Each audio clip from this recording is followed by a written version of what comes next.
Natatandaan niyo ba si Hazel dati? Yung bata sa kanat na nagsusugat ang katawan? Samahan niyo ako at muli natin siyang babalikan para bigay ang ating regalo. Ayun, good morning. Bali on the way na kami papuntang kanat. At andyan natin yung bigas. Nakabili na tayo ng isang sako na bigas. Ngayon nabigay natin yun. Tapos mag-install tayo ng TV. Nabigay din natin yung TV. Dito pala dumaan muna kami sa Mugpog kay na Sir RD para daanan sila at kuhanin na rin yung mga ibibigay natin kasama ng signal at ang TV. Maraming salamat pala kay Sir Marlex na siyang nagbigay sa atin ng signal at kay Sir Palumares sa Santa Cruz na nagbigay naman ng atin ng box para sa TV. Maraming salamat po sa inyo. Dito pala dumaan din muna kami sa Sea of Clouds para magpalipad at itry natin yung ating drone. Pagkatapos pala kanin namin matrayan ay may nabdaanan kami dito sa pagbaba sa Barangay Kanat na napakagandang ilog. Dahil pala yung mga kasama ko ay may over, parang gusto na agad nilang maligo. Kaya ayan, binidyo ko na si Pipes at gusto daw niyang subukan na lumigo dyan. Wala siyang kalam-alam na may maganda akong plano para sa kanya.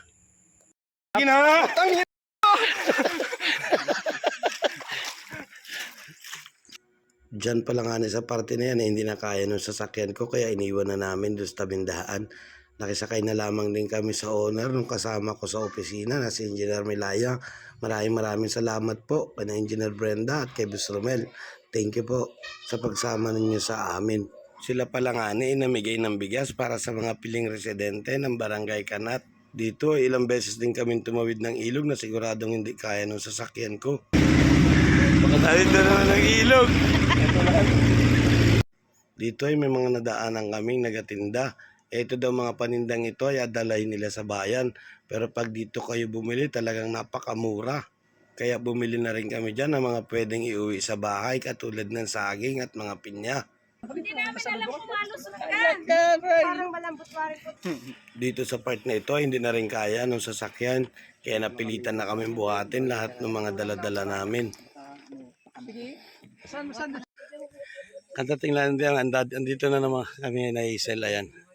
Dito si Hazel sa kanyang kubo. So, ngayon may dala na din kaming bigas. Bigas saka yung pangako namin sa kanya na TV, andito na. So maraming salamat kay Bok sa Mugpog. Siya yung nagbigay nitong planggana. And then yung remote at saka yung box ay kay Sir Palumares ng Santa Cruz. Tapos kay Sir RD, ayun, may TV. So maraming salamat po. Maimporte din tayong kasama. Yan, si Sir AML. Dito ay sinimulan na namin mag-assemble ng planggana para sa signal. At si Sir Marlex at saka si Sir John Aubrey pa lang ang naka-assign dyan. Dahil sila yung expert pagdating sa paglagay ng signal dito sa Marinduque. Dito ay tinayo na ni Sir Marlex yung pinakampaan ng planggana ng signal. Habang si nanay naman ay pinasok na yung bigas. Maraming salamat po pala kay Engineer Mahaba na may-ari ng City Cycling. Dito pala sa part na ito ay halos patapos na. Inalagay na lamang nila kung saan dapat nakatutok yung pinakamplanggana ng signal para sa mas maayos at malinaw na TV na magagamit nila. At habang hindi pa nila makuha yun ay pumunta nga pala ulit ako dito kay Hazel. Tinanong ko kung ano yung mga ginagamit niya at ano yung mga vitamins na nainom niya. Dahil ngayon medyo maganda na ang kalagayan ng kanyang balat kaysa ng una namin pagpunta. Maraming salamat din po pala doon sa pumuntang doktor kay Hazel para tingnan yung kanyang kalagayan. Dito ay tinawag na nila ako at may signal na daw. Ayan, nakakabit na. Oh, kabit na ang TV. Ayan, maraming salamat po sa lahat na nasuporta sa akin. Sana ay marami pa tayong matulungan. Sabi nga nila ay mas maigi ng tumulong kaysa ikaw yung atulungan. At dito pala ay pauwi na kami. Pero may nagbigay sa amin ng prutas. Namista ng may bitbitay. Yung dalawa talaga At nung pauwi na nga kami, yung kasama naman naming owner ang nasiraan.